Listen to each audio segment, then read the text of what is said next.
Jesus, you have been so faithful.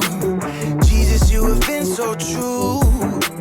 I will be forever thankful, 'cause I never had a friend like you. Help me to be who you've been to me, to everyone I see. Let us love one another with a love like no other yet. That's the way you love us, God. Never turn away, you are with us every day, yeah. That's the way you love us, God. Your love is always been beginning to end. There's never been a better friend. So let us love one another with our love like no other, yeah. That's the way you love us, God.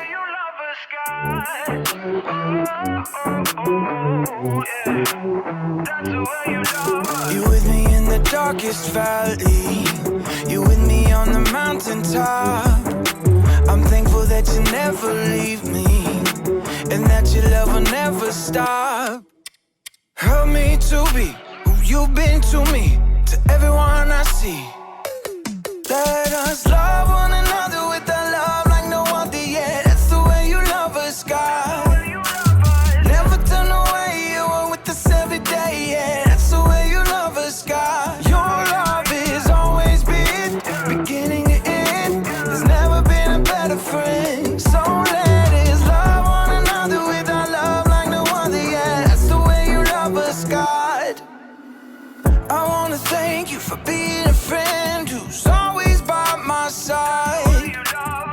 I wanna thank you for the way you love me all my life. I wanna thank you for being a friend who's always by my side. I wanna thank you for the way you love me all my life. Love one another with a love like no other, yeah. That's the way you love us, God.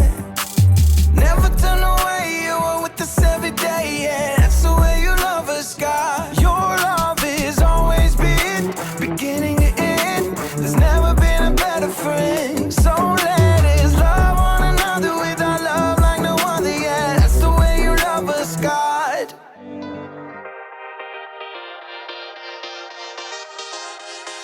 Hey everybody, it's Haley here, and I love parties. Don't you just love parties? I love all kinds of parties.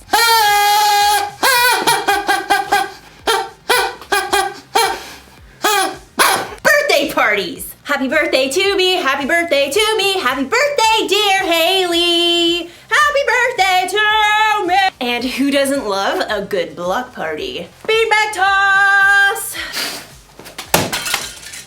Sorry. I could use some lessons.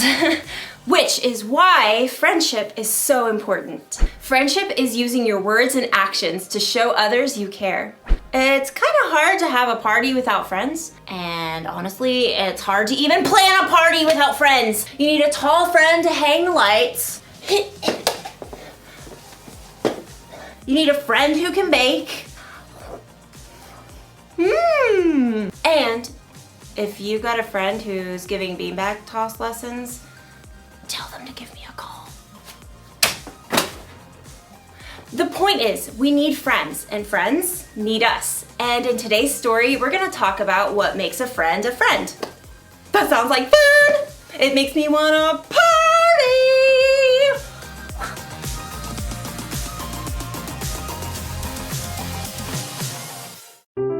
The Bible. It's 66 books of history, stories, letters, and poetry that fit together to form God's one big story. The epic adventure of how He created us and loves us so much that He made a way to rescue us.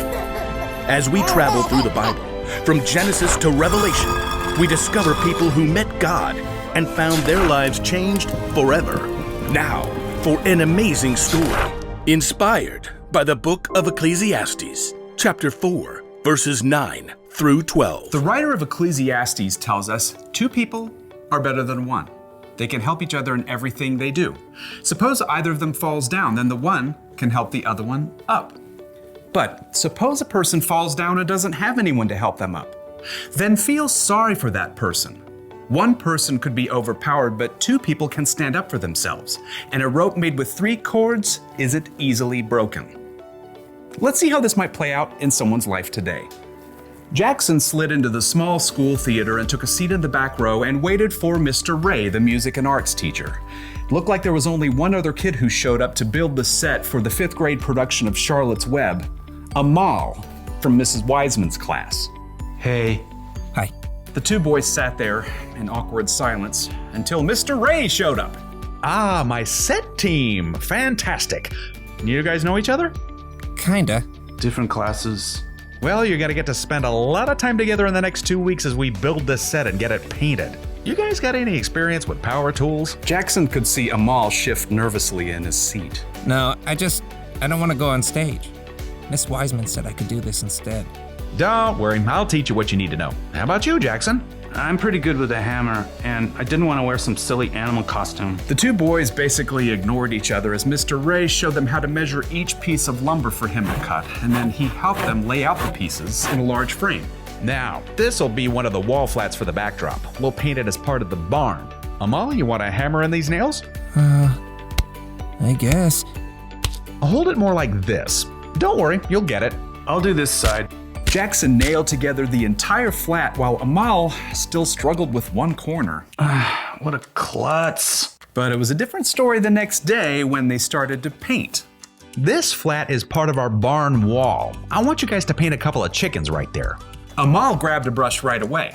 Oh, do you want them to look like real chickens or like cartoons? Just give them your own personal spin.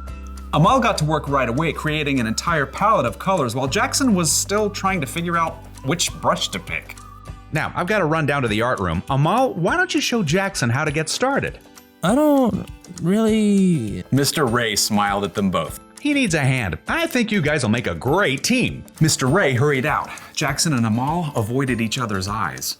Well, I'll sketch an outline for the chickens. What do I do? Just, fill it in.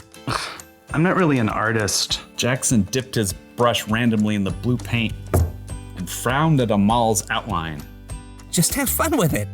Jackson swiped the blue brush, outlining a wing. I've never seen a blue chicken. Oh. It's great. It'll stand out. Oh. Thanks. By the time Mr. Ray returned, Jackson was surprised to discover that he and Amal had already painted 5 brilliant hued chickens. Mr. Ray grinned. I've never seen a more flamboyant flock. Jackson held out his fist to Amal, and Amal, surprised, gave him a fist bump. Yep, see you boys tomorrow. The next day, Amal showed up with a bruised finger on his left hand. I can still paint with my right. What happened? Mr. Kunkel keeps putting me in as goalie during PE, and then I mess it up, and everyone on the team gets mad at me. Do you stay on your toes? Keep your eye on the ball? No. I just panic when the ball comes at me. Look, I can show you some tips later in the parking lot, before my mom comes. Really? That would be great. And Jackson turned out to be a pretty good teacher because Amal managed to get 2 blocks during PE the next day.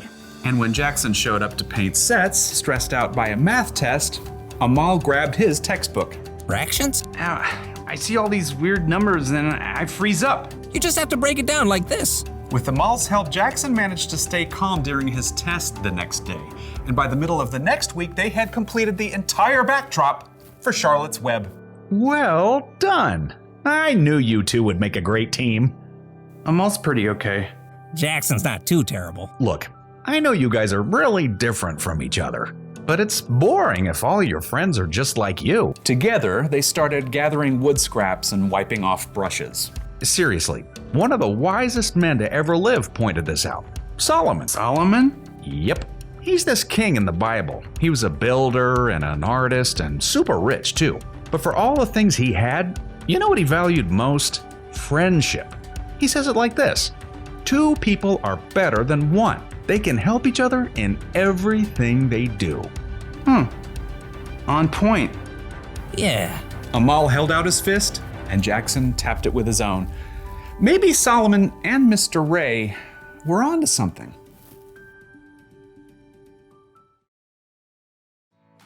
Okay, here are 4 things you can learn from those verses in the book of Ecclesiastes. Number 1, friends get more done when they work together, which makes a whole lot of sense. Planning a party goes a lot faster when I've got someone to help me out. Which brings me to number 2, friends help each other. A true friend doesn't just sit back and watch when it's obvious you need a hand. Little help! Little help here!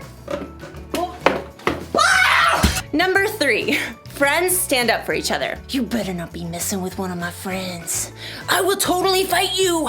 Unless, you're bigger than me, then I will not fight you. In which case, I will totally reprimand you with some carefully planned stern words. Just don't mess with my friends, okay? And number 4, friends help you trust God. You may have a lot of different friends in your life, but a true friend, one that lasts, is the kind that helps you make wise choices. The kind of friend you can talk to about what you believe honestly, and who can help your faith in Jesus grow. So, here's the one thing to remember today. Choose your friends carefully. I think you should try to be a friend to everybody, whether it's a friend you choose or not. But when you're deciding who to spend most of your time with, you should choose carefully. Ask yourself, is my friend helpful? Would they stand up for me? Do they help me trust God more? And while you're at it, ask yourself this, am I a helpful friend? Would I stand up for others and help people trust God more? When you want to find good friends, one of the best things you can do is to be a good friend. And never forget that Jesus is your ultimate friend. He is always there for you, no matter what. So, be on the lookout for good friends this week. When you choose wisely, you can't miss.